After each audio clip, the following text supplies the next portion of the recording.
Over decades, heart disease slowly stole Hamid Mahdavi's quality of life. When I get off my car till I get to my desk, how many times do I have to stop to catch my breath?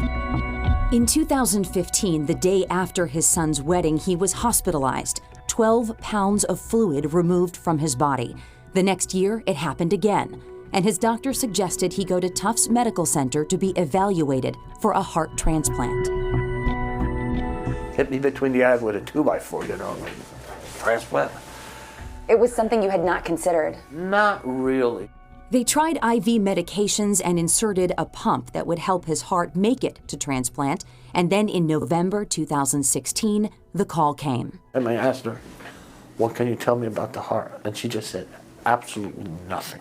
Just like that. They don't know anything about where the donor came from, that he's on anything. Dr. David D'Onofrio is medical director of the Advanced Heart Failure Program at Tufts. He says privacy is of the utmost importance in the transplant process, but if a donor or recipient wants to make contact, there is a way. Through New England Donor Services, or NEDS, an organization that coordinates organ and tissue donation in the 6 New England states and Bermuda, and can help make that connection.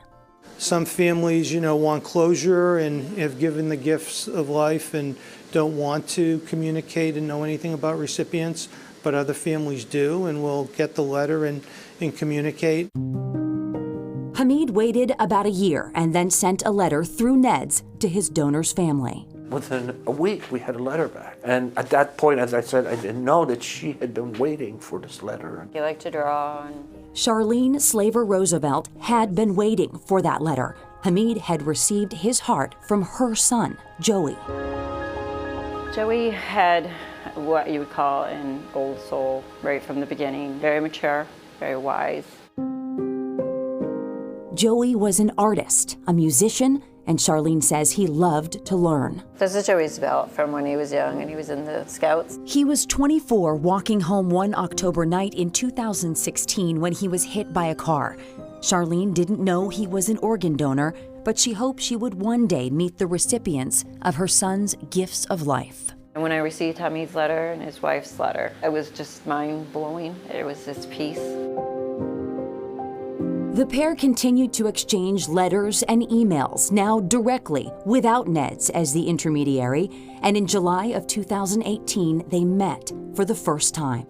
She said, is your heartbeat normal? I said, yeah, here. And I gave her my hand. I was not thinking about it. As soon as she felt my pulse, she just busted into tears. Charlene was able to listen to Joey's heart beating in Hamid's chest. I was able to hear my son's heartbeat again.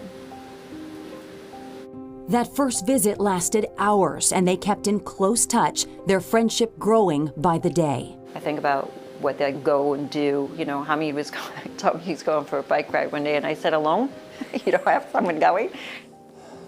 Dr. D'Onofrio says just 1% of Tufts recipients and donor families will ever meet face-to-face, and this relationship is rare. Now, I've been in the transplant business for 25 years, and I don't think I've seen such a tight bond and relationship with the donor family and a recipient that I do here.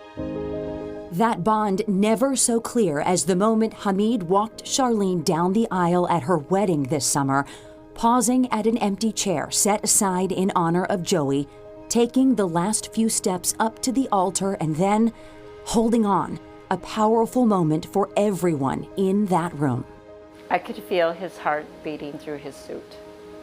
And that set me back a little bit. That became very real to actually feel that. But for that brief moment, it just felt like there was Joey.